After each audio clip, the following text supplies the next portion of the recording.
Assalamualaikum warahmatullahi wabarakatuh. Jamaah kaum muslimin yang dimuliakan Allah Subhanahu wa taala.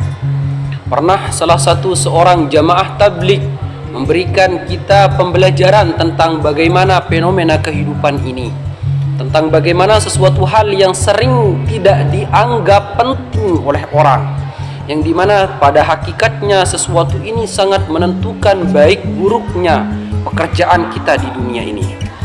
Pernah suatu ketika seorang pendakwah dari jamaah tabligh menyampaikan sebuah fenomena kehidupan yang sungguh sangat berharga bagi kita semua, yang harus kita ambil pelajarannya dalam kehidupan ini.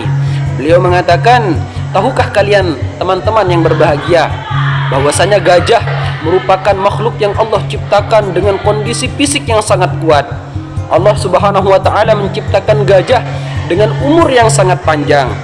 Allah Subhanahu wa taala menciptakan gajah dengan kondisi dia bisa menahan beban muatan yang sangat besar.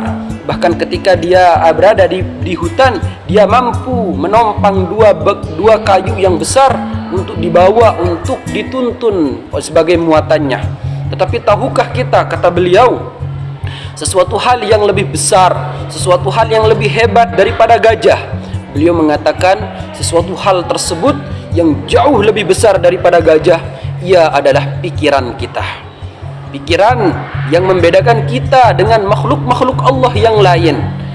Pikiran yang membedakan dan mengkhususkan kita, mengistimewakan kita selaku manusia dengan makhluk-makhluk Allah yang lain. Kalau andai kata ada seorang manusia yang dimana di dalam dunia ini dia tidak pernah memaksimalkan potensi pikirannya, maka artinya di dunia ini dia itu hidup bagaikan binatang dan hewan pada umumnya. Kenapa? Karena mereka pun hidup kayak sebagaimana mereka hidup tidak menggunakan pikiran. Tetapi jikalau ada seorang manusia menggunakan akal pikirannya untuk hidup, maka sungguh orang tersebut memang hidup sebagai manusia. Bahkan dikatakan di dalam sebuah pepatah, jikalau orang tersebut bekerja karena kerja keras mengandalkan fisiknya, maka gajinya akan pas-pasan, maka pendapatannya juga akan pas-pasan.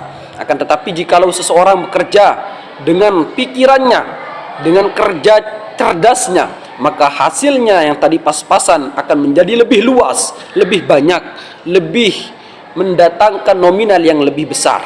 Akan tetapi seseorang manusia jikalau bekerja karena ikhlas, bekerja ikhlas karena Allah Subhanahu wa taala, maka pendapatannya pun juga akan tidak terbatas. Teman-teman yang berbahagia, kembali ke bagaimana seorang tersebut menggunakan pikirannya di dalam hidup ini. Seorang sudah ketika menggunakan pikiran, maka dia akan menjadi khalifatullah fil ardi, akan menjadi pemimpin di muka bumi ini. Mereka yang memimpin adalah mereka yang memaksimalkan potensi pikiran mereka. Tapi kata beliau, tahukah kalian apa yang lebih besar, yang lebih agung daripada pikiran manusia tersebut? Maka beliau mengatakan sesuatu hal yang lebih istimewa, sesuatu hal yang lebih besar daripada pikiran manusia adalah mabuk. Kenapa lantas bisa mabuk? Seseorang jikalau sudah mabuk, maka pikiran secerdas apapun, mau dia sarjana, S1, S2, S3, bahkan profesor sekalipun, jikalau sudah meneguk minuman-minuman keras yang menghilangkan akal pikiran, maka akal pikiran pun tidak akan pernah bisa digunakan. Seorang kalau sudah mabuk, maka sesuatu hal tidak pernah akan dipikirkan secara benar dan baik.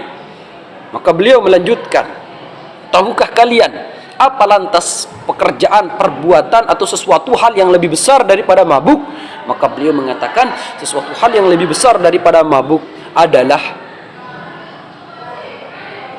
mengantuk. Kenapa bisa mengantuk lebih besar daripada mabuk? Karena jikalau orang minum mabuk-mabuk tapi dalam keadaan mengantuk, maka dia pun akan berhenti untuk mabuk. Kenapa? Karena mengantuk akan menyebabkan kepada seseorang kepada tidur.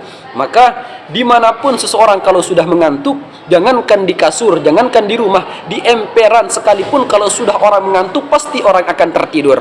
Artinya mabuk pun akan terkalahkan jikalau seorang tersebut mengantuk. Dan beliau mengatakan, tahukah kita apa yang lebih besar daripada mengantuk? Beliau mengatakan yang lebih besar daripada mengantuk adalah risau.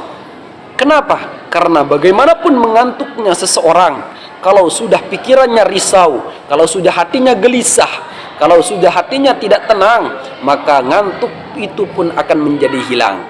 Pertanyaannya sekarang adalah, kemana rasa risau gelisah itu kita arahkan? Jikalau kita mengarahkan rasa galau, risau, gelisah kita terhadap sesuatu hal yang bersifat duniawi, maka kita sungguh termasuk orang-orang yang celaka di dunia ini. Kenapa? Lantas kenapa kita memikirkan sesuatu hal yang telah Allah jamin kepada kita, sesuatu hal yang telah Allah tetapkan kepada kita, masih kita risaukan, masih kita gelisahkan, masih kita sedihkan? Lantas untuk apa, kata beliau? Maka jikalau gelisah ini, risau ini kita arahkan kepada arah yang positif, kita risau karena kurangnya ibadah kita kepada Allah, kita risau lisan dan bibir kita keluh untuk berzikir kepada Allah, kita risau di dalam hari-hari kita tidak pernah membaca kitabullah, maka kerisauan yang seperti ini adalah kerisauan yang benar. Mari kita arahkan kerisauan kita kepada sesuatu hal yang benar.